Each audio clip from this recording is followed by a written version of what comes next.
আসসালামু আলাইকুম ভিউয়ার্স, আমি মোহাম্মদ ওবায়দুল্লাহ ব্যাংকক বাজার পক্ষ থেকে সবাইকে স্বাগতম। আমরা আজকে যেগুলো দেখাবো আমাদের দোকানের কিছু ladies sneakers, ladies boots, ladies Converse যেগুলো আছে সেগুলো দেখাবো। অনেক কালেকশন থাকবে, অনেক ডিজাইন থাকবে পাশাপাশি, আর যেগুলো সব থেকে রানিং কালেকশন সেগুলো দেখাবো।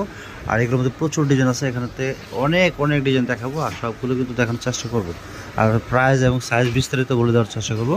আর যারা অনলাইনে অর্ডার করতে চাচ্ছেন তারা কিন্তু আমাদের দোকানে থেকে অর্ডার করতে পারবেন। অনলাইনের মাধ্যমে সারা বাংলাদেশ থেকে ঘরে বসে অর্ডার করবেন, ঘরে বসে রিসিভ করবেন। তাহলে আমি প্রথমে আমার দোকানের অ্যাড্রেসটা দিয়ে দিচ্ছি। আমাদের দোকানের অ্যাড্রেসটা, যারা দোকানে আসতে পারবেন, দোকানে এসে নেওয়ার সুযোগ আছে, তারা কিন্তু দোকানে আসবেন। আর দোকানের অ্যাড্রেসটা হলো ব্যাংকক বাজার, শপ নং 5/1 eastern Mallika shopping complex, level 6, elephant road, Dhaka 1205। আর যে নাম্বারে অনলাইনে অর্ডার করবেন 0192407450, এই নাম্বার হোয়াটসঅ্যাপ ইমো অ্যাভেলেবেল। এই নাম্বারে আপনারা জুতার ছবি, size, phone number, full address দিয়ে দেবেন, আমরা পাঠিয়ে দেবো সারা বাংলাদেশে।